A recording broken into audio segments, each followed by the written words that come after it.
أعوذ بالله السميع العليم من الشيطان اللعين الرجيم بسم الله الرحمن الرحيم الحمد لله رب العالمين الصلاة والسلام على أشرف الأنبياء والمرسلين وعلى أهل بيته الطيبين الطاهرين المعصومين أما بعد فقد قال الله تعالى في كتابه المبين وهو أصدق الصادقين بسم الله الرحمن الرحيم إنا أعطيناك الكوثر فصل لربك وانحر إن شانئك هو الأبتر صدق اللہ العلی العظیم۔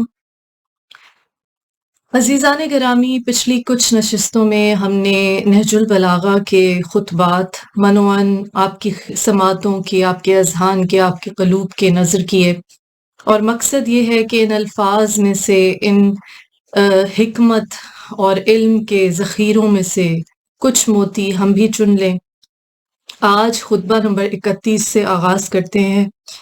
خطیب منبر سلونی مولائے کائنات باب مدینۃ العلم مولا علی علیہ السلام فرماتے ہیں، بسم اللہ الرحمن الرحیم۔ جب جنگ جمل شروع ہونے سے پہلے حضرت مولائے کائنات مولا علی علیہ السلام نے ابن عباس کو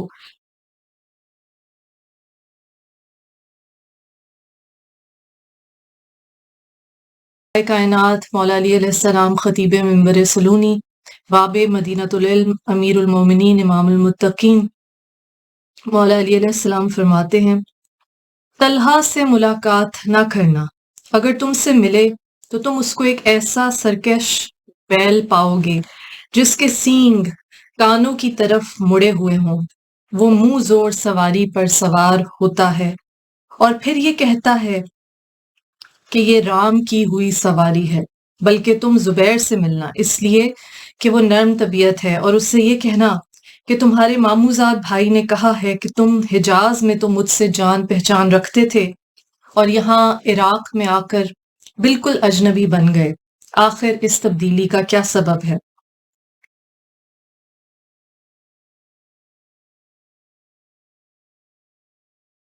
تبدیلی کا پہلے آپ ہی کی زبان سے سنا گیا۔ بسم اللہ الرحمن الرحیم۔ خطبہ نمبر 32۔ مولائے کائنات مولا علی علیہ السلام خطیب منبر سلونی فرماتے ہیں، اے لوگو، ہم ایک ایسے کج رفتار زمانے اور ناشکر گزار دنیا میں پیدا ہوئے ہیں کہ جس میں نیکوکار کو خطا کار سمجھا جاتا ہے اور ظالم اپنی سرکشی میں بڑھتا ہی جاتا ہے۔ یہ جن چیزوں کو ہم جانتے ہیں ان سے فائدہ نہیں اٹھاتے، اور جن چیزوں کو نہیں جانتے انہیں دریافت نہیں کرتے، اور جب تک مصیبت نہیں آ جاتی ہم خطرہ محسوس نہیں کرتے۔ اس زمانے کے لوگ 4 طرح کے ہیں۔ کچھ وہ ہیں جنہیں مفسدہ انگیزی سے مانے صرف ان کے نفس کا بے وقت ہونا، ان کی دھار کا کند ہونا اور ان کے پاس مال کا کم ہونا، اور کچھ لوگ وہ ہیں جو تلواریں سونتے ہوئے اعلانیہ شر پھیلا رہے ہیں، اور انہوں نے اپنے سوار اور پیادے جمع کر رکھے ہیں صرف کچھ مال بٹورنے یا کسی دستے کی قیادت کرنے یا منبر پر بلند ہونے کے لیے انہوں نے اپنے نفسوں کو وقف کر دیا ہے اور دین کو تباہ و برباد کر ڈالا ہے۔ کتنا ہی برا سودا ہے کہ تم دنیا کو اپنے نفس کی قیمت اور اللہ کے یہاں کی نعمتوں کا بدل قرار دو۔ اور کچھ لوگ وہ ہیں جو آخرت والے کاموں سے دنیا طلبی کرتے ہیں اور یہ نہیں کرتے کہ دنیا کے کاموں سے بھی آخرت کا بنانا مقصود رکھیں۔ یہ اپنے اوپر بڑا سکون اور وقار تاریخ رکھتے ہیں، آہستہ آہستہ قدم اٹھاتے ہیں اور دامنوں کو اوپر کی طرف سمیٹتے رہتے ہیں اور اپنے نفسوں کو اس طرح سنوار لیتے ہیں کہ لوگ انہیں امین سمجھ لیں۔ یہ لوگ اللہ کی پردہ پوشی سے فائدہ اٹھا کر اس کا گناہ کرتے ہیں، اور کچھ لوگ وہ ہیں جنہیں ان کے نفسوں کی کمزوری اور ساز و سامان کی نافراہمی ملک گیری کے لیے اٹھنے ہی نہیں دیتی۔ ان حالات میں انہیں ترقی و بلندی حاصل کرنے سے درماندہ عاجز کر دیا ہے، اس لیے قناعت کے نام سے انہوں نے اپنے آپ کو آراستہ کر رکھا ہے اور زاہدوں کے لباس سے اپنے آپ کو سج لیا ہے، حالانکہ انہیں ان چیزوں سے کسی وقت کبھی کوئی لگاؤ نہیں رہا۔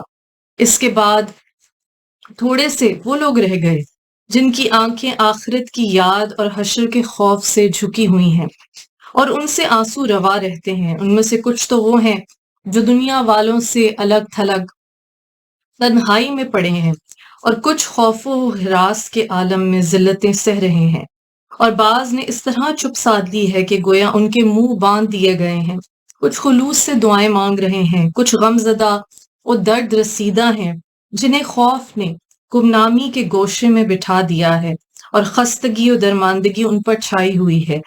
وہ ایک شور دریا میں ہیں کہ باوجود پانی کی کثرت کے وہ پیاسے ہیں، بند اور مجروح ہیں۔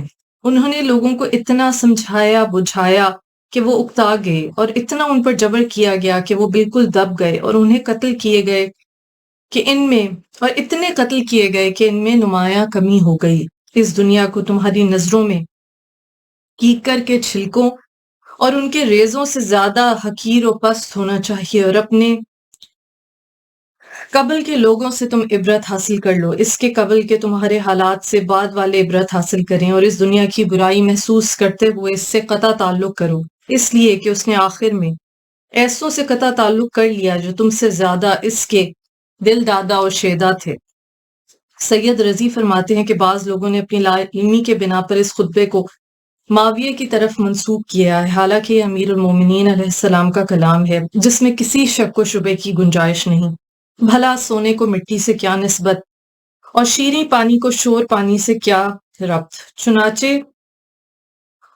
اس وادی میں راہ دکھانے والے ماہر فن اور پرکھنے والے بابصیرت عمرو ابن بحر جاہز نے اس کی خبر دی ہے، اور اپنی کتاب البیان و والتبیین میں اس کا ذکر کیا، اور ان لوگوں کا بھی ذکر کیا جنہوں نے اسے معاویہ کی طرف منسوب کیا ہے۔ اس کے بعد کہا گیا کہ یہ کلام مولائے کائنات مولا علی علیہ السلام کے کلام سے ہو بہو ملتا جلتا ہے، اور اس میں جو لوگوں کی تقسیم، ان کی ذلت و پستی اور خوف و ہراس کی حالت بیان کی گئی ہے، یہ آپ ہی کے مسلک سے میل کھاتی ہے۔ ہم نے کسی حالت میں بھی معاویہ کو زاہدوں کے انداز اور عابدوں کے طریقے پر کلام کرتے ہوئے نہیں پایا۔ اس کے بعد خطبہ نمبر 33۔ امیر المومنین مولائے کائنات مولا علی علیہ السلام جب اہل بصرہ سے جنگ کے لیے نکلے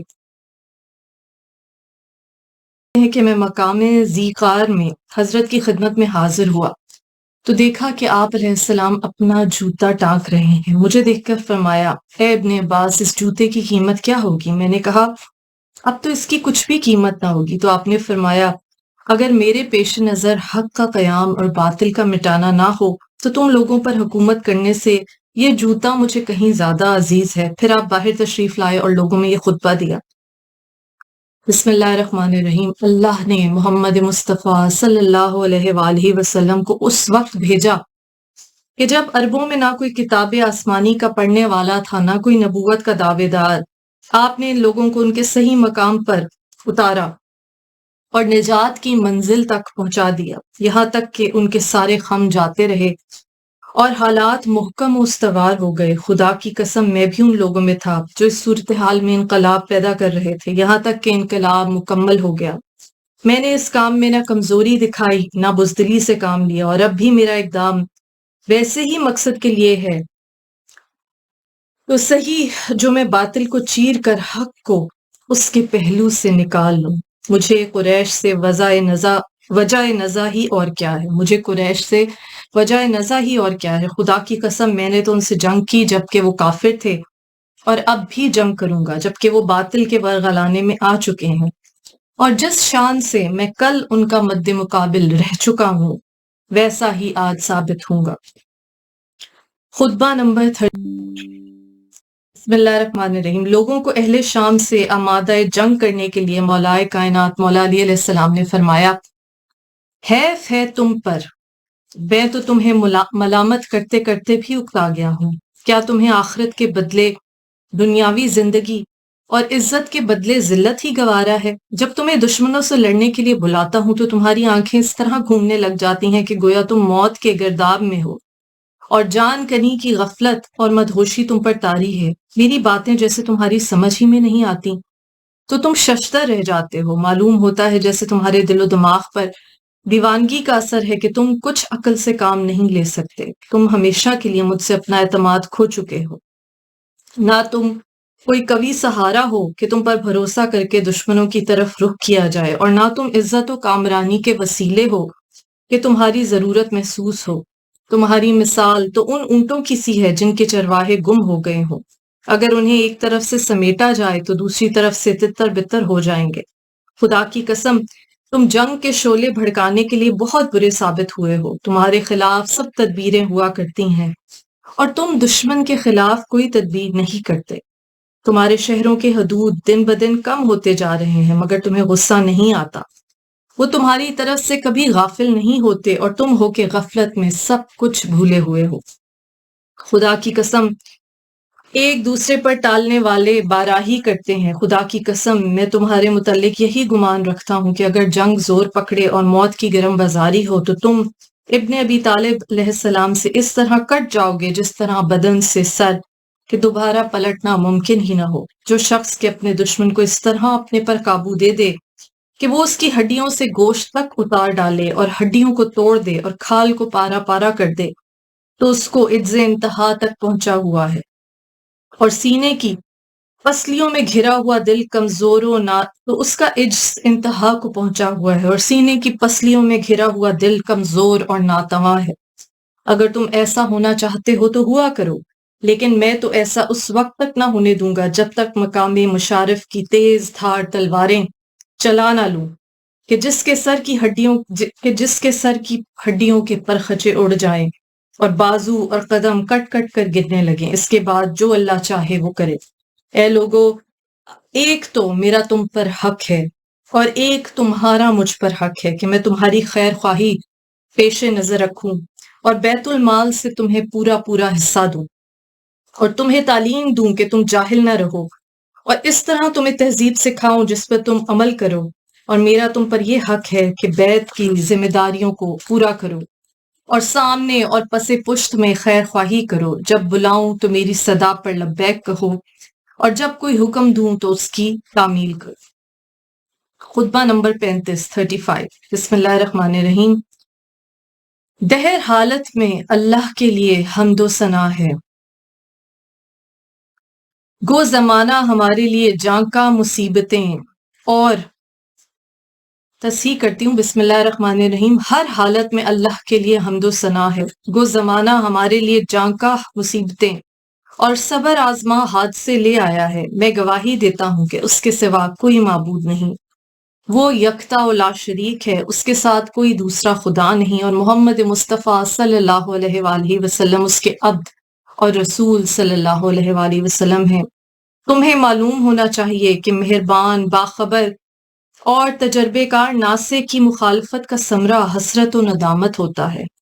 میں نے اس تحکیم کے متعلق اپنا فرمان سنا دیا تھا اور اپنی قیمتی رائے کا نچوڑ تمہارے سامنے رکھ دیا تھا۔ کاش کہ قصیر کا حکم مان لیا جاتا، لیکن تم تو تندخو مخالفین اور عہد شکن نافرمانوں کی طرح انکار پر تل گئے، یہاں تک کہ ناصح خود اپنی نصیحت کے متعلق سوچ میں پڑ گیا اور طبیعت اس چکماق کی طرح بجھ گئی کہ جس نے شعلے بھڑکانا بند کر دیا ہو۔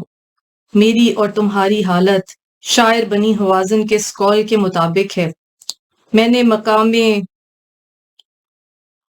منرج الاوا ٹیلے کا موڑ پر تمہیں اپنے حکم سے آگاہ کیا، گو اس وقت تم نے میری نصیحت پر عمل نہ کیا، لیکن دوسرے دن کی چاشت کو میری نصیحت کی صداقت دیکھ لی۔ پھر سے دہراتی ہوں، میں نے مقام منارج الاوا، جس کا ترجمہ ہے کہ میں نے ٹیلے کے موڑ پر تمہیں اپنے حکم سے آگاہ کیا، گو اس وقت تم نے میری نصیحت پر عمل نہ کیا، لیکن دوسرے دن کی چاشت کو میری نصیحت کی صداقت دیکھ لی۔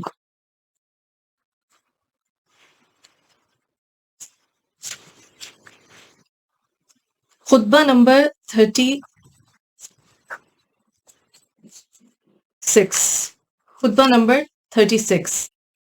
اہل نہروان کو ان کے انجام سے ڈراتے ہوئے مولائے کائنات مولا علی علیہ السلام نے فرمایا، میں تمہیں متنبہ کر رہا ہوں کہ تم لوگ اس نہر کے موڑوں اور اس نشیب کی ہموار زمینوں پر قتل ہو کر گرے ہوئے ہوگے، اس عالم میں کہ نہ تمہارے پاس اللہ کے سامنے عذر کرنے کے لیے کوئی واضح دلیل ہوگی اور نہ کوئی روشن ثبوت، اس طرح کہ تم اپنے گھروں سے بے گھر ہو گئے اور پھر قضاء الہی نے تمہیں اپنے پھندے میں جکڑ لیا۔ میں نے تو تمہیں پہلے ہی اس تحکیم سے روکا تھا، لیکن تم نے میرا حکم ماننے سے مخالف پیمان شکنوں کی طرح انکار کر دیا، یہاں تک کہ مجبوراً مجھے بھی اپنی رائے کو ادھر موڑنا پڑا جو تم چاہتے تھے۔ تم ایک ایسا گروہ ہو جس کے افراد کے سر عقلوں سے خالی اور فہم و دانش سے عاری ہیں۔ خدا تمہارا برا کرے، میں نے تمہیں نہ کسی مصیبت میں پھنسایا ہے اور نہ تمہارا برا چاہا۔ خطبہ نمبر 37۔ بسم اللہ الرحمن الرحیم۔ میں نے اس وقت اپنے فرائض انجام دیے جبکہ اور سب اس راہ میں قدم بڑھانے کی جرت نہ رکھتے تھے، اور اس وقت سر اٹھا کر سامنے آیا جبکہ دوسرے گوشوں میں چھپے ہوئے تھے، اور اس وقت زبان کھولی جبکہ دوسرے گنگ نظر آتے تھے، اور اس وقت نور خدا کی روشنی میں آگے بڑھا جبکہ دوسرے زمین گیر ہو چکے تھے۔ وہ میری آواز ان سب سے دھیمی تھی، مگر سب کو تو پیش قدمی میں سب سے آگے تھا۔ میرا اس تحریک کی باغ تھامنا تھا کہ وہ اڑ سی گئی، اور میں صرف تھا کہ جو اس میدان میں بازی لے گیا۔ معلوم ہوتا تھا جیسے پہاڑ جسے نہ تند ہوائیں جنبش دے سکتی ہیں اور نہ تیز جھکڑ اپنی جگہ سے ہلا سکتے ہیں۔ کسی کے لیے بھی مجھ میں عیب گیری کا موقع اور حرف گیری کی گنجائش نہ تھی۔ دبا ہوا میری نظروں میں طاقتور ہے جب تک کہ میں اس کا حق دلوانا دوں، اور طاقتور میرے یہاں کمزور ہے جب تک میں اس سے دوسرے کا حق دلوانا دوں۔ ہم قضاء الہی پر راضی ہو چکے ہیں اور اس کو سارے امور سونپ دیے ہیں۔ کیا تم یہ گمان کرتے ہو کہ میں رسول اللہ صلی اللہ علیہ وآلہ وسلم پر نعوذ باللہ جھوٹ باندھتا ہوں؟ خدا کی قسم میں وہ ہوں جس نے سب سے پہلے آپ صلی اللہ علیہ وآلہ وسلم کی تصدیق کی، تو اب آپ پر قذب تراشی میں کس طرح پہل کروں گا؟ میں نے اپنے حالات پر نظر کی تو دیکھا کہ میرے لیے ہر قسم کی بیعت سے اطاعت رسول صلی اللہ علیہ وآلہ وسلم مقدم تھی، اور ان سے کیے ہوئے عہد و پیمان کا جوا میری گردن میں تھا۔ بسم اللہ الرحمن الرحیم۔ خطبہ نمبر 38۔ شبے کو شبہ اسی لیے کہا جاتا ہے کہ وہ حق سے شباہت رکھتا ہے، تو جو دوستان خدا ہوتے ہیں ان کے لیے شبہات کے اندھیروں میں یقین اجالے کا اور ہدایت کی سمت رہنما کا کام دیتی ہے، اور جو دشمنان خدا ہیں وہ ان شبہات میں گمراہی کی دعوت اور تبلیغ کرتے ہیں، اور کوری و بے بصیری ان کی رہبر ہوتی ہے۔ موت وہ چیز ہے کہ ڈرنے والا اس سے چھٹکارا نہیں پا سکتا، اور ہمیشہ کی زندگی چاہنے والا ہمیشہ کی زندگی حاصل نہیں کر سکتا۔ خطبہ نمبر 39۔ بسم اللہ الرحمن الرحیم۔ میرا ایسے لوگوں سے سابقہ پڑا ہے جنہیں حکم دیتا ہوں تو مانتے نہیں، بلاتا ہوں تو آواز پر لبیک نہیں کہتے۔ تمہارا برا ہو، اب اپنے اللہ کی نصرت کرنے میں تمہیں کس چیز کا انتظار ہے؟ کیا دین تمہیں ایک جگہ اکٹھا نہیں کرتا اور غیرت و حمیت تمہیں جوش میں نہیں لاتی؟ میں تم میں کھڑا ہو کر چلاتا ہوں اور مدد کے لیے پکارتا ہوں، لیکن تم نہ میری کوئی بات سنتے ہو نہ میرا کوئی حکم مانتے ہو، یہاں تک کہ ان نافرمانیوں کے برے نتائج کھل کر سامنے آ جائیں۔ نہ تمہارے ذریعے خون کا بدلہ لیا جا سکتا ہے، نہ کسی مقصد تک پہنچا جا سکتا ہے۔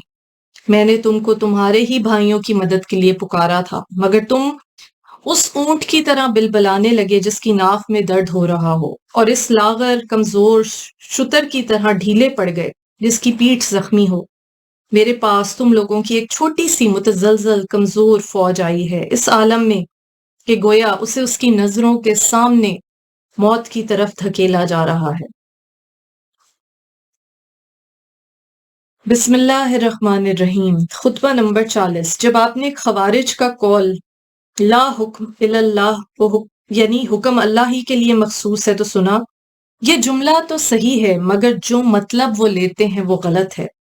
ہاں بے شک حکم اللہ ہی کے لیے مخصوص ہے، مگر یہ لوگ تو یہ کہنا چاہتے ہیں کہ حکومت بھی اللہ کے سوا کسی کی نہیں ہو سکتی، حالانکہ لوگوں کے لیے ایک حاکم کا ہونا ضروری ہے، خواہ وہ اچھا ہو یا برا۔ اگر اچھا ہوگا تو مومن اس کی حکومت میں اچھے عمل کر سکے گا، اور اگر برا ہوگا تو کافر اس کے عہد میں بہرہ اندوز ہوگا، اور اللہ اس نظام حکومت میں ہر چیز کو اس کی آخری حدوں تک پہنچا دے گا۔ اس حکومت کی وجہ سے مال خراج و غنیمت جمع ہوتا ہے، دشمن سے لڑا جاتا ہے، راستے پر امن رہتے ہیں، اور قوی سے کمزور کا حق دلایا جاتا ہے، یہاں تک کہ نیک حاکم مر کر یا معزول ہو کر راحت پائے اور برے حاکم کے مرنے یا معزول ہونے سے دوسروں کو راحت پہنچے۔ ایک دوسری روایت میں اس طرح ہے کہ جب آپ نے تحکیم کے سلسلے میں ان کا قول سنا تو فرمایا کہ میں تمہارے بارے میں حکم خدا ہی کا منتظر ہوں۔ پھر فرمایا اگر حکومت نیک ہو تو اس میں متقی اور پرہیزگار اچھے عمل کرتا ہے، اور اگر بری حکومت ہو تو اس میں بدبخت لوگ جی بھر کر لطف اندوز ہوتے ہیں، یہاں تک کہ ان کا زمانہ ختم ہو جائے اور موت انہیں پا لے۔ خطبہ نمبر 41۔ بسم اللہ الرحمن الرحیم۔ وفائے عہد اور سچائی کا دونوں کا ہمیشہ ہمیشہ کا ساتھ ہے، اور میرے علم میں اس سے بڑھ کر حفاظت کی کوئی اور سپر نہیں۔ جو شخص اپنی بازگشت کی حقیقت جان لیتا ہے وہ کبھی غداری نہیں کرتا، مگر ہمارا زمانہ ایسا ہے جس میں اکثر لوگوں نے غدر و فریب کو عقل و فراست سمجھ لیا ہے، اور جاہلوں نے ان کی چالوں کو حسن تدبیر سے منسوب کر دیا ہے۔ اللہ انہیں غارت کرے، انہیں کیا ہو گیا ہے؟ وہ شخص جو زمانے کی اونچ نیچ دیکھ چکا ہے اور اس کے ہیر پھیر سے آگاہ ہے، وہ کبھی کوئی تدبیر اپنے لیے دیکھتا ہے؟ مگر اللہ کے اوامر و نواہی اس کا رستہ روک کر کھڑے ہو جاتے ہیں، تو وہ اس حیلہ و تدبیر کو اپنی آنکھوں سے دیکھنے اور اس پر قابو پانے کے باوجود چھوڑ دیتا ہے، اور جسے کوئی دینی احساس سد راہ نہیں وہ اس موقع سے فائدہ اٹھا لے جاتا ہے۔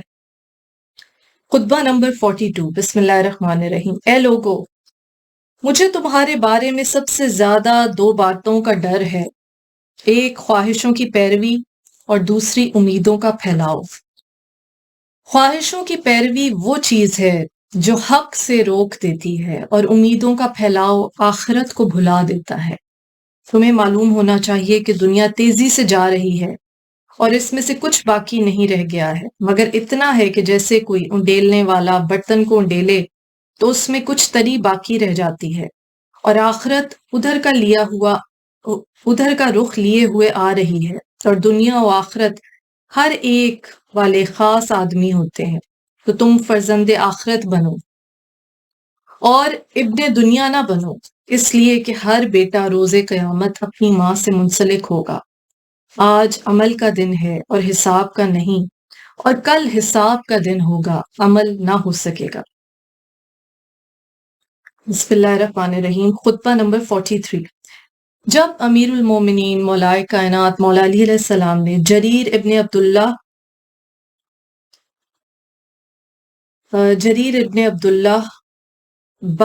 بہلبی کو معاویہ کے پاس بیعت کے لیے بھیجا تو آپ کے اصحاب نے آپ کو جنگ کی تیاری کا مشورہ دیا، جس پہ آپ نے فرمایا میرا جنگ کے لیے مستعد آمادہ ہونا جبکہ جریر ابھی وہیں ہے، شام کا دروازہ بند کرنا ہے، اور وہاں کے لوگ بیعت کا ارادہ بھی کریں تو انہیں اس ارادہ خیر سے روک دینا ہے۔ بے شک میں نے جریر کے لیے ایک وقت مقرر کر دیا ہے، اس کے بعد وہ ٹھہرے گا تو یا ان سے فریب میں مبتلا ہو کر یا عمدن سرتابی کرتے ہوئے صحیح رائے کا تقاضا صبر و توقف ہے۔ صحیح رائے کا تقاضا صبر و توقف ہے، اس لیے ابھی ٹھہرے رہو۔ البتہ اس چیز کو میں تمہارے لیے برا نہیں سمجھتا کہ در پردہ جنگ کا ساز و سامان کرتے رہو۔ میں نے اس امر کو اچھی طرح پرکھ لیا ہے اور اندر باہر سے دیکھ لیا ہے۔ مجھے تو جنگ کے علاوہ کوئی چارہ نظر نہیں آتا، یا یہ کہ رسول صلی اللہ علیہ وآلہ وسلم کی دی ہوئی خبروں سے انکار کر دوں۔ حقیقت یہ ہے مجھ سے پہلے اس امت پر ایک ایسا حکمران تھا جس نے دین میں بدعتیں پھیلائیں اور لوگوں کو زبانیں تان کھولنے کا موقع دیا۔ پہلے تو لوگوں نے اسے زبانی کہا سنا، پھر اس پر بگڑے اور آخر سارا ڈھانچہ بدل دیا۔ خطبہ نمبر 44۔ جب مسقلہ بن حبسیرہ شیبانی معاویہ کے پاس بھاگ گیا، چونکہ اس نے حضرت کے ایک عامل سے بنی ناجیہ کے کچھ اسیر خریدے تھے، جب امیر المومنین علیہ السلام نے اس سے قیمت کا مطالبہ کیا تو وہ بددیانتی کرتے ہوئے شام چلا گیا، جس پر آپ نے فرمایا خدا مسقلہ کا برا کرے، کام تو اس نے شریفوں کا سا کیا لیکن غلاموں کی طرح بھاگ نکلا۔ اس نے مدح کرنے والوں کا منہ بولنے سے پہلے ہی بند کر دیا اور توصیف کرنے والے کے قول کے مطابق اپنا عمل پیش کرنے سے پہلے ہی اسے خاموش کر دیا۔ اگر وہ ٹھہرا رہتا تو ہم اس سے اتنا لے لیتے جتنا اس کے لیے ممکن ہوتا اور بقیہ کے لیے اس کے مال کے زیادہ ہونے کا انتظار کرتے۔ خطبہ نمبر 45۔ بسم اللہ الرحمن الرحیم۔ تمام حمد اس اللہ کے لیے ہے جس کی رحمت سے نا امیدی نہیں اور جس کی نعمتوں سے کسی کا دامن خالی نہیں، نہ اس کی مغفرت سے کوئی مایوس ہے، نہ اس کی عبادت سے کسی کو عار ہو سکتا ہے، نہ اس کی رحمتوں کا سلسلہ ٹوٹتا ہے، نہ اس کی نعمتوں کا فیضان کبھی رکتا ہے۔ دنیا ایک ایسا گھر ہے جس کے لیے فنا طے شدہ امر ہے اور اس میں بسنے والوں کے لیے یہاں سے باہر صورت نکلنا ہے۔ یہ دنیا شیریں و شاداب ہے، اپنے چاہنے والے کی طرف تیزی سے بڑھتی ہے اور دیکھنے والے کے دل میں سما جاتی ہے۔ جو تمہارے پاس بہتر سے بہتر توشہ ہو سکے اسے لے کر دنیا سے چل دینے کے لیے تیار ہو جاؤ۔ اس دنیا میں اپنی ضرورت سے زیادہ نہ چاہو اور جس سے زندگی بسر ہو سکے اس سے زیادہ کی خواہش نہ کرو۔ بسم اللہ الرحمن الرحیم۔ خطبہ نمبر 46۔ جب شام کی طرف روانہ ہونے کا قصد کیا تو یہ کلمات فرمائے: اے اللہ، میں سفر کی مشقت اور واپسی کے اندوہ اور اہل و مال کی بدحالی کے منظر سے پناہ مانگتا ہوں۔ اے اللہ، تو ہی سفر میں رفیق اور بال بچوں کا محافظ ہے۔ سفر و حضر کو تیرے علاوہ کوئی یکجا نہیں کر سکتا، کیونکہ جسے پیچھے چھوڑا جائے وہ ساتھی نہیں ہو سکتا اور جسے ساتھ لیا جائے اسے پیچھے نہیں چھوڑا جا سکتا۔ سید رضی فرماتے ہیں کہ اس کلام کا ابتدائی حصہ رسول اللہ صلی اللہ علیہ وآلہ وسلم سے منقول ہے۔ امیر المومنین علیہ السلام نے اس کے آخر میں بلیغ ترین جملوں کا اضافہ فرما کر اسے نہایت احسن طریقے سے مکمل کر دیا، اور وہ اضافہ یہ ہے کہ سفر و حضر کو تیرے علاوہ کوئی یکجا نہیں کر سکتا، وہاں سے لے کر آخر کلام تک۔ خطبہ نمبر 47۔ بسم اللہ الرحمن الرحیم۔ اے کوفہ، یہ منظر گویا اپنی آنکھوں سے دیکھ رہا ہوں کہ مجھے اس طرح کھینچا جا رہا ہے جیسے بازار عکاظ کے دباغت کیے ہوئے چمڑے کو، اور مصائب و آلام کی تاخت و تاراج سے تجھے کچلا جا رہا ہے، اور شدائد و حوادث کا تو مرکب بنا ہوا ہے۔ میں جانتا ہوں کہ جو ظالم اور سرکش تجھ سے برائی کا ارادہ کرے گا اللہ اسے کسی مصیبت میں جکڑ دے گا اور کسی قاتل کی زد پر لے آئے گا۔ خطبہ نمبر 48۔ بسم اللہ الرحمن الرحیم۔ اللہ کے لیے حمد و ثنا ہے جب بھی رات آئے اور اندھیرا پھیلے، اور اللہ کے لیے تعریف و توصیف ہے جب بھی ستارہ نکلے اور ڈوبے، اور اس اللہ کے لیے مدح و ستائش ہے جس کے انعامات کبھی ختم نہیں ہوتے اور جس کے احسانات کا بدلہ اتارا نہیں جا سکتا۔ آگاہ ہو کہ میں نے فوج کا ہراول دستہ آگے بھیج دیا ہے اور اسے حکم دیا ہے کہ میرا فرمان پہنچنے تک اس دریا کے کنارے پڑاؤ ڈالے رہے، اور میرا ارادہ یہ ہے کہ اس پانی کو عبور کر کے اس چھوٹے سے گروہ کے پاس پہنچ جاؤں جو اطراف دجلہ یعنی مدائن میں آباد ہے، اور اسے بھی تمہارے ساتھ دشمنوں کے مقابلے میں کھڑا کروں اور انہیں تمہاری کمک کے لیے ذخیرہ بناؤ۔ خطبہ نمبر 49 بسم اللہ الرحمن الرحیم۔ تمام حمد اسی اللہ کے لیے ہے جو چھپی ہوئی چیزوں کی گہرائیوں میں اترا ہوا ہے، اس کے ظاہر و حویدہ ہونے کی نشانیاں اس کے وجود کا پتہ دیتی ہیں، گو دیکھنے والے کی آنکھ سے وہ نظر نہیں آتا، پھر بھی نہ دیکھنے والی آنکھ اس کا انکار نہیں کر سکتی، اور جس نے اس کا اقرار کر لیا اس کا دل اس حقیقت کو نہیں پا سکتا، وہ اتنا بلند و برتر ہے کہ کوئی چیز اس سے بلند و برتر نہیں۔ جس نے اس کا اقرار کر لیا اس کا دل اس کی حقیقت کو نہیں پا سکتا، وہ اتنا بلند و برتر ہے کہ کوئی چیز اس سے بلند تر نہیں ہو سکتی، اور اتنا قریب سے قریب تر ہے کہ کوئی شے اس سے قریب تر نہیں ہے، اور نہ اس کی بلندی نے اسے مخلوقات سے دور کر دیا ہے، اور نہ ہی اس کے قرب نے اسے دوسروں کی سطح پر لا کر ان کے برابر کر دیا ہے۔ اس نے عقلوں کو اپنی صفتوں کی حدود نہایت پر مطلع نہیں کیا، اور ضروری مقدار میں معرفت حاصل کرنے کے لیے ان کے آگے پردے بھی حائل نہیں کیے۔ وہ ذات ایسی ہے کہ جس کے وجود کے نشانات اس طرح اس کی شہادت دیتے ہیں کہ زبان سے انکار کرنے والے کا دل بھی اقرار کیے بغیر نہیں رہ سکتا۔ اللہ ان لوگوں کی باتوں سے بہت بلند و برتر ہے جو مخلوقات سے اس کی تشبیہ دیتے ہیں اور اس کے وجود کا انکار کرتے ہیں۔ عزیزان گرامی، آج کی نشست میں یہاں تک، انشاءاللہ اگلی نشستوں میں مزید خطبات آپ کی اذہان کی، آپ کی سماعتوں کے نظر کریں گے۔ دعا گو ہوں یا اللہ ہماری اس مختصر کاوش کو اپنی بارگاہ میں قبول و منظور فرما، جو کوتاہیاں غلطیاں ہم سے ہو گئیں پڑھنے میں سمجھنے میں، انہیں معاف فرما، تو غفور الرحیم ہے، ہمارے کبیرہ اور صغیرہ گناہوں کو بخش دے۔ رب زدنی علما، اے رب ہم سب کے علم میں اضافہ فرما۔ یا اللہ جو طالب علم دنیاوی امتحانات دے رہے ہیں، جو بچے انہیں اس میدان میں بھی کامیابی و کامرانی عطا فرما، ان کے دلوں کو محبت و مودت اہل بیت علیہ السلام سے اور غم حسین علیہ السلام کی حرارت سے لبریز رکھ۔ یا اللہ بی بی فاطمہ زہرا سلام اللہ علیہ کے شکستہ پہلو کا واسطہ ہمارے آنے والی نسلوں میں غم حسین اور بی بی کے حق کی معرفت کو قائم و دائم رکھ۔ یا اللہ اب جو بیمار ہیں، بیمار کربلا کے صدقے میں انہیں شفائے کلی جلد از جلد نصیب ہو۔ یا اللہ جو رزق کے خواہاں ہیں، تو نے کہا کہ جو شہید ہیں انہیں مردہ نہ کہو، وہ رزق حسن پاتے ہیں، اس رزق حسن کے صدقے میں ہمیں پاک طیب آسان رزق، ایسا رزق عطا فرما جو ہمیں تیری یاد سے غافل نہ کرے۔ جن کے پاس اپنے گھر نہیں انہیں وہ گھر دے جو مجلس شبیر کے لیے ہوں۔ ہمارے والدین پہ رحم فرما جیسے انہوں نے ہم پہ بچپن میں رحم کیا۔ ان کے گناہوں کو بخش دے، ان کی زندگیوں کو صحت، تندرستی اور طول عطا فرما۔ یا اللہ جو جن کے والدین اس دنیا سے چلے گئے ان کو مغفرت عطا فرما اور جوار رحمت میں جگہ دے۔ یا اللہ تو دلوں کے حال جانتا ہے، علیم بذات الصدور ہے، تو ستار العیوب ہے، غفار الذنوب ہے۔ ہمارے گناہوں کو بخش دے، ہمیں توفیق دے کہ ہم ایسے بندے بن سکیں کہ تو ہم سے راضی ہو جائے۔ یا اللہ ہمیں کوئی غم نہ دے سوائے غم حسین کے۔ جو ناظرین سامعین اس مجلس میں، اس نشست میں شامل ہوئے، انہیں کوئی غم نہ دے سوائے غم حسین، اور شبیر کا غم بانٹ رہا ہے تو ادھر دے۔